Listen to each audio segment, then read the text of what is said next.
Hey, what's going on, everybody? Welcome to Rolling Out with the Crush, where sports meets entertainment. I'm your humble co-host, Emmanuel Glaze. I had to change up everything. And this is my guy right here, Maceo Harry. What's happening, Maceo? One of us has to be humble. Yeah. I'm glad it's you. Yeah. I appreciate that. Please introduce our guest, sir. Hey man, coming to the stage with us today is the lovely, gorgeous, beautiful CBS 46 News anchor, Tracye Hutchins. How you doing, Tracye? I am well. I'm well. After that introduction, thank you very much. He must want something. He wants something.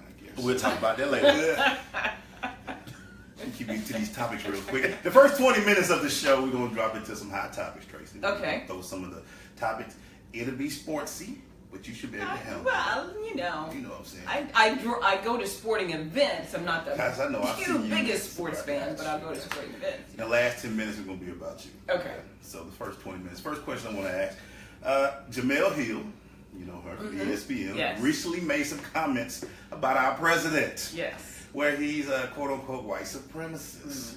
Well, this has got Twitter doing crazy right now. And to the point where ESPN distanced themselves from them. Without getting into do you believe her or side of her, let's ask this question. Is it appropriate for people in our business, in sports, to make comments about politics? Well, I think maybe to differentiate sports from sports broadcasting, too. For me, it's difficult because we try to keep our opinions to ourselves because we're in the public eye and we're unbiased. We're said to be unbiased. Now, obviously, we always have our own opinions. Right. But because I represent the station, no matter where I go, whether I'm at the grocery store or here or down the street, when someone sees me, they associate me with the station. I keep those opinions to myself. Now, could there have been a better way for her to possibly say it, and getting her point across and maybe not use as strong words as white supremacists, because those obviously have, can fuel some fire there. So, side with her. What I found was interesting is that the White House was essentially calling for her to be fired. Right, I think that's out of line, personally. Let the White House do what the White House needs to do with their administration, and then ESPN can decide what it wants to do on its own. I found that interesting. But, you're in a position, especially with social media, where everybody sees it and it's instant. Some opinions you have to keep to yourself and be more politically correct. It's unfortunate that it has to be that way, but it does if you want to have a job. Your thoughts, Maceo? It's always tough when you talk about your personal page, Right. but at the same time, when people see you, you represent your brand. Strong words she used. I think we do have a platform to where it's a time and place for it, but when you have the kind of job that she has, have to be careful before you press send, because what comes back is kind of what she's facing now. Now, the White House, they're strong in their opinion because, they have so many other things to worry about besides what Jamel Hill said. But at the same time, we have to always, we talk about it all the time, think before you press send, because what comes back from it, the backlash that comes back from it, it's hard to deal with. And it's out there forever. It's out there forever. Yeah. Well, do you understand, or do you have an issue with ESPN distancing themselves so fast from her? Is it right for them, or more people saying why they didn't back her more, or does she have a right? But do you understand the corporate position they took, saying, "Hey, that's her opinion. We don't believe this." Oh, I completely understand it. I hope it doesn't happen to me one day, but I understand where the corporate world has to draw a line and say that is her opinion. That doesn't represent us, but she in turn does represent them, and that's kind of where things get, a bit messy. And it's funny, they always put that disclaimer out a lot of times, like before the sports reporters and other shows, the opinions of the guests do not reflect that of the company. That doesn't really. Right, yeah. But at the same time, she's known as an ESPN employee. She hosts their biggest show. Right. So, 6 o'clock show. Of course, ESPN is going to be like, hey, hold on. Those are her thoughts because, again, they have to think about their brand as well. So, it's just a tough spot to be in. Do you expect any discipline from ESPN? It's going to be tough because if you remember, Linda Cohn made some political statements, and she was reprimanded. She got suspended. She did get suspended, so it's going to be tough because, again, I think ESPN is kind of thinking about the backlash that's going to come from, okay, if we suspend Jamil, what happens then? And if we don't. Right. So, I mean, slippery slope indeed that they're dealing with right now. Very interesting. We're going to move on to another topic. This weekend, Sloane Stephens won the U.S. Open in tennis. She was the first African-American woman to win it outside of the Williams sisters. Right. For the last a long time. She also played a lady by the name of, I want to make sure I get her name right. Can't find it right Madison now. Keys. Madison Keys, thank you. There you go. All African-American female final. What does this do for her winning and the just seeing this in the sport of tennis? Two African-American women winning and built from being young, because we thought after the Williams sisters it was over. That was it. Yeah. Right. Venus 37, Serena 34, just had a baby. Yeah, we're like, she's like, I'm staying home for a it's while. about to be over, Yeah. but seeing this, it should be good for young African-American women to keep in the sport of tennis. What's your thoughts? Yeah, I would think so. So that, you don't think the sisters like the Williams sisters are just anomalies, that it Right. can only happen like one time. Right. I think that's great for future athletes. I never played tennis. My daughter, she's not that coordinated. So she's never been very good at, athletics. But I think it's great to inspire that generation that, yes, you could be up there, and it's not just an, ooh, look at this. It's like two black women playing. It's just now normal. Right. That, they're Right. athletes and they're playing tennis and they happen to be black women, and so what? Right. So to make it more, I think it's a great thing that it's more normal as opposed to something out of the ordinary. Right. Very big win. First of all, her reaction when she saw the check. Yeah, 3.7 million. That right there, it's already a meme. It's she already went special. from 957th in the world, Right. to a U.S. Open champion in less than a month. Incredible. One of my mottos is always take it away from somebody, and then when you give it back, let's see how they respond. Right. She clearly understood her position that, okay, if I'm not doing tennis, I'm probably not doing much. So she refocused and she rededicated herself. And you can see her body change. Yeah. If you remember the last couple times she's been on television, she really wasn't in shape. She couldn't rally. The fact that she took care of that part of her game. And, tennis is in a good place now because Serena can go have babies. Venus can, Sell clothes. Can sell clothes. Yeah. And we're in good hands. Yeah. So, I'm all for it. And the fact that it was 4 American women, Yeah. period. That was huge too. Because, it was a time where they said, well, you know what? After the Williams sisters, American tennis is done. Clearly, we still have a spark plug out there. So, man, way to go, Sloane. Let me get along, Sloane. And shout out to Chris Eubanks. We're watching you, Chris. So hopefully on the male tennis, we can have that as well. As another African-American man out there. Yeah, Plays man. for Georgia Tech and from Westlake High School here in Atlanta. Which I want to be the Tiger Woods of tennis. tennis. To knock it out. Tiger Woods tennis. Yeah, Or it yeah. could just be the Tiger Woods golf. We need someone now in the golf world, right? Yeah, we do. Yeah.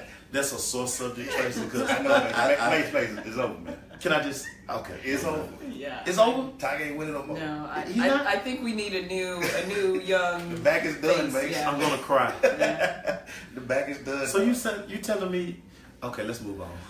Mercedes-Benz has just opened. For everybody, we're in Atlanta, and Mercedes-Benz Stadium had just opened. They had the college football game. They had the Atlanta United, the soccer team, and this Sunday they play the Atlanta Falcons first game. And they're opening the roof. Right. Finally. Well, of course they're going to do this because this is a national audience. Yeah, right. Arthur Blank wants to make sure I just hope it that don't- baby looks very pretty for the national But don't audience. get stuck. But anyway, my question is, what does this stadium, in your opinion, you've covered it before, we've done little spots on it, do for the city of Atlanta? Everyone was very excited about it. I know we talked about it before. My opinion. And I've been to a few stadiums across the country and covered some sporting events. It is a beautiful stadium. When you get down to it, it is a stadium. It's got concrete and it's got walls and it's got the vendors and the bathrooms are essentially the same. But like I mentioned before, I think it's great that and it really opens it up to families that things are affordable. Like this weekend when we went to the Atlanta United game, I was able to get a burger, fries, and a drink and M&Ms and only spent like $11 or so. Oh, yeah. So, you know, it's that I think for families is a really good thing because maybe ticket prices are higher, but at least you can now afford to feed the family. And it turns into an event because we got there early to get our seats. So at least we had something to do. We could go and buy some things. Again, it is a beautiful stadium, lots of light, very interesting. You know, of course, love the circular screen. It's concrete. It's not just concrete, but you know, when you ask me, there was nothing wrong with the dome. There's nothing wrong with Phillips Arena. There's no leaks. There's no cracks. There's no, you know. But I'm more one of those people, you know, drive it till the wheels fall off kind of person. If it's paid for, keep driving it. That's my opinion. For what Arthur Blank wanted done in the city, he had to get a new stadium. This is the trend around the country. You want to host Super Bowl, national championship, Final Four. You have to have right, and you have to have. I mean, we had a Super Bowl. We had a national championship this year. Then we had a Super Bowl next year. Right. So these are the things. The Georgia Dome, it was dated. It was dated. Wasn't enough bathrooms. Wasn't enough beer taps. Pricing was ridiculous. 1,300 beer taps. 1,300 beer taps. Everybody, it was 34 in. So there were more than 34. Maybe 40. It was that scarce. Really? Yeah, it was that scarce. And the thing, what I like with Arthur Blank, even though a lot of people think he's trying to kill the tailgate culture, right? They're allowing people to come into the stadium early. They want you to see the stadium. I mean, it's a show. An experience. Right. Because there's lots of different areas that you can experience. You know, the little Mercedes car. Did you guys get in that? The line was too long. I didn't get a chance to get in that. I ain't had time for that. Yeah. I ain't time. It's a lot going on. Next time. Yeah. A lot going on. Yeah. Mercedes car. Does it do anything for the area that it's in? And you know, it's not one of the most richest areas. You know, and that's one of the things they asked about when Arthur Blank built this. What would they do for this particular area, the west side of Atlanta? Your thoughts on if it makes the area better? Does it do anything for the area, or is it just a pretty sight when you ride around? Because you can't miss it. You can't miss the symbol. No, gigantic. It's huge. You know, we've done stories about when the Georgia Dome first opened up, you know, decades ago, and how people on the west side were like, okay, here's an opportunity for us to see growth and enhancement. Oh, they're not going to put this big dome here and not do anything around it. Right. Well, that didn't happen back then. So, you know, a lot of people are very concerned, and there's a lot of organizations. I know Arthur Blank is involved, and Dan Cathy from Chick-fil-A are involved in lots of organizations to improve the West Side. Like we saw those signs, you know, West Side on the rise and West Side Works. Mm-hmm. So they made an effort to employ people in the area on the stadium and on the Beltline as well. So, you know, time will tell. You know, that area is turning around anyway because the Beltline is headed that way. Right, so you have gentrification in the area, and a lot of people, you know, are being priced out of their homes because the area is turning demographically. So, you know, time will tell in terms of how it changes, and I'm hopeful there are improvements because there are a lot of people who've invested their lives on the West Side and lived through it all, and you don't want to see those people lose their homes because now they're priced out. It makes it played in that area. You went to Mars Brown in that area. What have you seen? What are you hoping to see from this? Well, besides us losing our school, the towers are gone. But again, they said Arthur Blank has made a promise that Westside Works would employ the community, would take care of the community. We saw what happened at Friendship at the church. Mm-hmm. They were moved. Yeah. Very nice facility they have. And a nice church behind Mars. I'm interested to see once they knock down the Georgia Dome, and then they do all of the other landscape they're gonna do. Then we will see if he keeps his word and employ the community and have the community be part of what's supposed to be the new coming. Mm-hmm. Now that Mercedes-Benz Stadium is here. It's not Jerry's world, but you know. Keep it going. I'm sorry. I'm sorry. Last topic I want to jump into before we ask Tracye some questions. Hurricane Irma just came through and hit the coast and hit Florida, hit Georgia. Some of the things that you've heard, people may still just got lights back. What? Yeah, so these people. So sorry. Wow. See, you forget how much you need the power until it's not. Actually, I was good. Really? I read a lot of books. I was good. It was the family that just, they didn't know what to do. They really felt some kind of way. It was a good time to put your devices down. Yeah, you were like, it's nice, peace, quiet. Yeah, I'm that kind of guy. Have you heard anything about the overall damage so far that's hit? Damage-wise, I think across the state we had, unfortunately, a couple people killed, falling trees. Damage-wise, the biggest thing we were talking about was power outages, in terms of like what you were dealing with, trying to get everybody back on the grid. That was the biggest concern. Lots of trees down, lots of power lines down. It's interesting, some of my coworkers are like, oh, I've been in other cities and, it just didn't take this long. I'm like, we're in a forest, and all of our power lines and utility lines are above ground. I mean, the city was built before the Civil War, so this is what happens. Right. Newer cities, everything is underground. You don't have this, but here trees get knocked down. The same road that I travel down every day going home, same tree. Another tree is down, another tree every time a storm passes through. So the biggest issue was, I think, damage-wise, was just power and a lot of trees on homes, on cars. We haven't gotten any estimates from insurance companies or anything like that. But, for the most part, we fared Irma relatively well, considering. Right. Mm-hmm. So all those who were affected, man, prayers out to everybody. Please get some power. Wow. That's prayer. Please get some power. Yes. You're still without it? No, I'm good now. I'm good. It popped on like at 3:40 in the morning. Like I said, I was good. Just hearing stuff pop on. Right. Yeah, I was. So Right. what I did to ensure that I knew when the lights came on, I cut on all the lights in the house. You're not supposed to do that. It's like a power surge when you do that. Right. My dad, I know he warned me about. I do it all the time though. Do it all the time. Before Macy will get in trouble. I think we're gonna get into the interview. Whatever. You had a brownout because of you turning all the lights on at your house. Yeah, I might have got Macy in trouble with that question. It's fine. It's fine. Holler at me, Georgia Powell. We're going into the portion now where we interview and talk to you about it.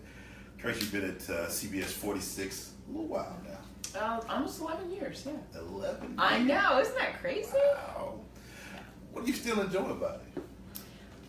That I think because every day is different, and I still love the city of Atlanta. There are always changes. Change is always imminent, and that's the one constant at our station and in this business. I think that every day is a little bit different, even though some days tend to repeat themselves. It's like deja vu all over again. But for the most part, every day is different, and I still enjoy my job and still enjoy what I do. And not everybody gets to be on TV and share time with you guys or go to different events or yeah. There's a lot of grinning over there. Yeah.